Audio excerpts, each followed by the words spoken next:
Olá, aqui quem fala é o professor de História, Gustavo Uchoas Guimarães. O tema do nosso vídeo é Período Democrático no Brasil. Aqui a gente se refere ao período que vai de 1946 até 1964. Dentro desse período, tivemos 5 presidentes eleitos pelo voto popular, né, o voto direto. Vocês têm aí Eurico Gaspar Dutra, foi presidente do Brasil de 46 até 51. O Getúlio Vargas, né, o Getúlio Vargas tinha sido ditador até 45, foi obrigado a renunciar, né, pressões de setores da sociedade, pressão do exército, etc. E depois ele volta à presidência pelo voto popular. Só que Getúlio Vargas ele deveria governar até janeiro de 56, quando passaria para o próximo presidente. Mas, em 24 de agosto de 54, Getúlio Vargas se suicida, né, por conta aí de muitas pressões políticas, pressão do exército, ele se suicida. Entrou o vice-presidente, o João Café Filho, mas João Café Filho acaba também renunciando por problemas de saúde em 8 de novembro de 55. Nisso já tinha acontecido a eleição e Juscelino Kubitschek tinha sido eleito presidente do Brasil. Só que Juscelino só iria tomar posse no dia 31 de janeiro de 56. Com a renúncia do vice-presidente João Café Filho, entrou o presidente da Câmara dos Deputados, o Carlos Luz, mineiro Carlos Luz, que ficou 3 dias na presidência e já foi pressionado aí para se afastar, porque, né, rolavam umas acusações contra ele também. Entrou o presidente do Senado, Nereu Ramos, que governou até janeiro de 56 e garantiu a posse do Juscelino Kubitschek. Juscelino Kubitschek completou o mandato, depois veio Jânio Quadros. Aqui, o João Goulart entra como presidente eleito pelo voto direto, porque na eleição de 1960, que elegeu Jânio Quadros para presidente, também teve eleição para vice-presidente. Então, o vice não ganhava automaticamente porque o presidente foi eleito. Não. Naquele momento ali, houve eleição para vice. E João Goulart venceu também para vice-presidente no voto popular. E o Jânio Quadros, ele renuncia com 7 meses de governo, no dia 25 de agosto de 61, e aí João Goulart assume como presidente da República, porque João Goulart era o vice eleito pelo voto direto. As principais características de cada governo aí, você tem, por exemplo, dentro aí do governo de Eurico Dutra, o incentivo ao crescimento econômico através da construção de estradas. Por exemplo, você tem a rodovia Presidente Dutra, né, em homenagem a ele, a rodovia que liga Rio de Janeiro a São Paulo. Também no governo de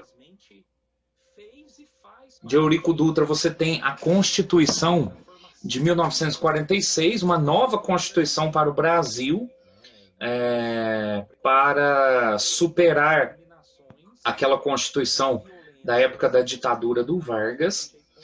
Dentro do governo do Getúlio Vargas, você tem a criação da Petrobras, a instituição do salário mínimo, e também aí uma política de desenvolvimento e de nacionalismo que acabou gerando muitas pressões, principalmente dos liberais, que queriam abrir o Brasil para o capital estrangeiro, né, para investimentos estrangeiros, e o Getúlio Vargas tinha uma política aí nacionalista, né, onde o Estado iria interferir mais na economia, né, visando o desenvolvimento industrial. Da parte do Juscelino Kubitschek, você tem a construção de Brasília, inaugurada como nova capital do Brasil no dia 21 de abril de 1960, e também aí uma política de nacional desenvolvimentismo que trouxe, por exemplo, um crescimento industrial, aumentou, por exemplo, a questão das indústrias de automóveis, né? Construiu muita estrada, muita rodovia, embora também tenha feito muito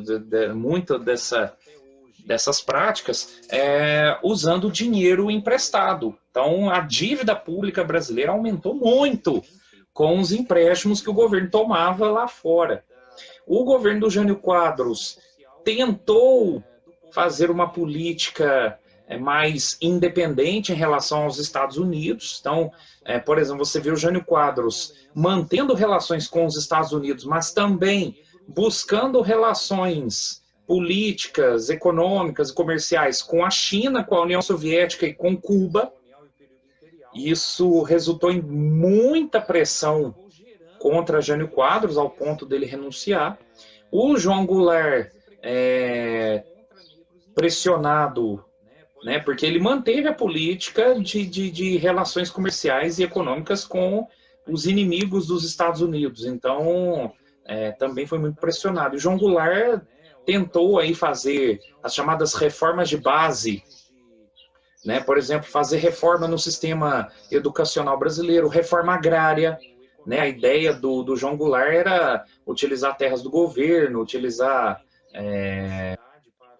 né, terras que não estavam em uso e tal, né, para fazer uma política aí de distribuição de terras para aqueles que não têm, né? Isso aí é a política da reforma agrária, que recebeu muitas críticas também. E o João Goulart não encerrou o seu governo, né? O João Goulart, ele foi tirado do poder pelo golpe militar no dia 31 de março de 1964. Nós vamos ver isso em outro vídeo. Algumas características desse período democrático são importantes da gente destacar. Por exemplo, o conceito de nacional-desenvolvimentismo, né? Aqui eu trouxe uma foto de Juscelino Kubitschek, que simboliza bem essa ideia do nacional-desenvolvimentismo, que era uma política onde o Estado iria interferir na economia, visando um desenvolvimento que não fosse tão aberto ao capital estrangeiro, à dependência de capital estrangeiro. Essa era a ideia, né, do nacional-desenvolvimentismo. Mas, na prática, você tem uma abertura ao capital estrangeiro, por exemplo, em forma de empréstimos que eram tomados lá fora, ou abertura para que empresas estrangeiras entrassem no Brasil e investissem. Então, né, você vê uma característica mais nacionalista no nacional-desenvolvimentismo da época do Vargas, mas já na época do Juscelino Kubitschek abriu-se, né, aos investimentos estrangeiros e aumentou-se muito a dívida pública brasileira. De qualquer forma, características que foram mantidas aí foram o incentivo à industrialização e a construção de estradas. Então, muitas obras aí grandes, né? Por exemplo, no governo do Juscelino Kubitschek foi construída a represa de Furnas, no sul de Minas, né? Ou você tem a instalação de fábricas de automóveis aqui no Brasil, aumentando a produção de automóveis. Antes até o Brasil produzia peças de automóveis, tal, mas a produção completa, né, todo o processo da indústria automobilística, você vê isso mais forte no governo do Juscelino Kubitschek. Como parte da política de nacional desenvolvimentismo. Ainda uma outra característica foi a instalação, né, e a discussão em torno do presidencialismo e do parlamentarismo.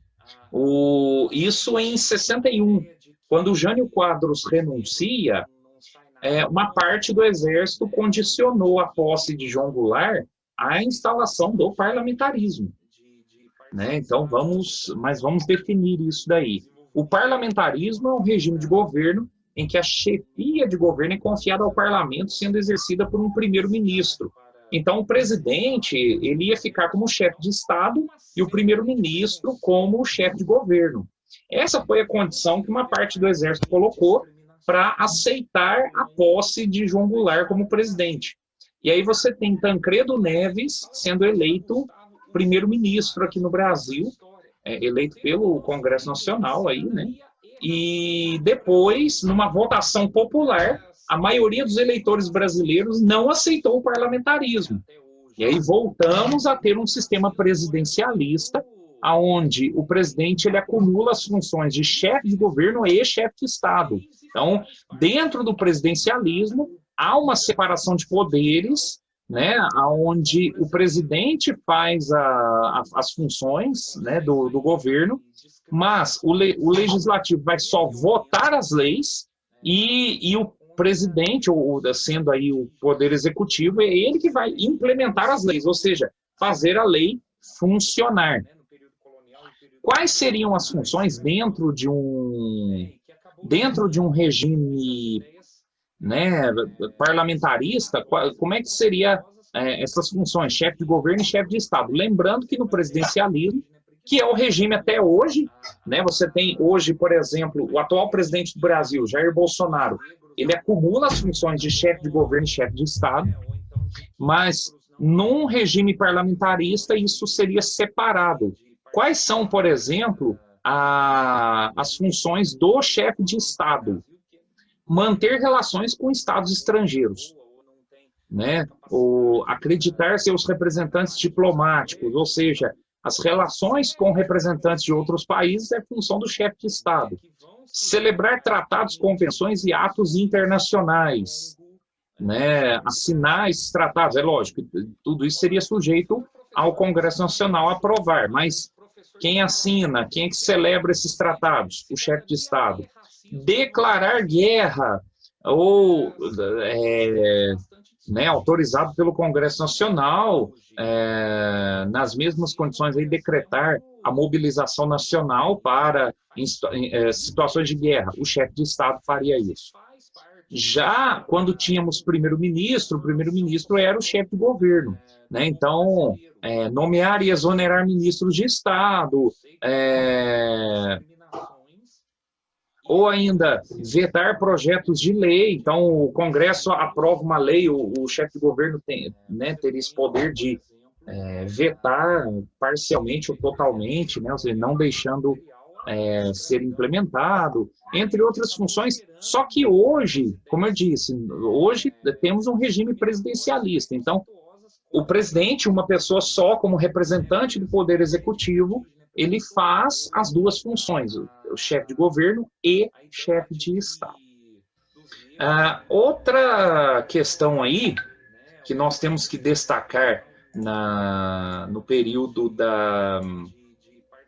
democrático, é o incentivo às indústrias de base. Você tem, e aprendeu isso em geografia, os tipos de indústria, mas para nós aqui nesse momento interessa aquilo que é considerado como indústria de base. Aqui, ó, item A e item B das indústrias de transformação. As indústrias de bens de produção são aquelas que produzem matéria-prima. Né, alumínio, produz aço, produz cimento, né, os derivados de petróleo, etc., que serão usados depois em outros tipos de indústria para a produção de mercadorias aí. E as chamadas indústrias de bens de capital, ou seja, são aquelas que produzem máquinas, produzem peças e equipamentos para outras indústrias. Ou seja, então você tem aí bem um nome, indústria de base, né? A indústria vai produzir alumínio, para que depois outra indústria produza, por exemplo, automóvel com aquilo. Né? Ou seja, o alumínio está na base de outros produtos, o aço está na base de outros produtos, o cimento está na base de outros produtos, os derivados de petróleo estarão na base também. né? Ou então as máquinas, as peças que vão ser usadas por outras indústrias, então estão na base também. Então, por isso o nome, indústrias de base. Certo? Então, e outra característica do período democrático, aí, entre 46 e 64, foi, dentro desses governos aqui, a atuação de movimentos sociais, né? Aqui nós damos destaque à União Nacional dos Estudantes, que foi criada na década de 30 ainda, durante a ditadura do Getúlio Vargas, mas que no período democrático atuou, por exemplo, junto a sindicatos, atuou em protestos contra inflação, protestos contra crises políticas e econômicas, protestos contra as ameaças à democracia, etc.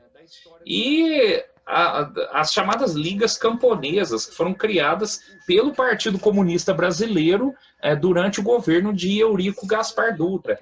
Eram movimentos de produtores rurais, então gente aí ligado ao campo, protestando aí a favor de reforma agrária, né, contra as violências que eram cometidas no campo, né, contra os trabalhadores.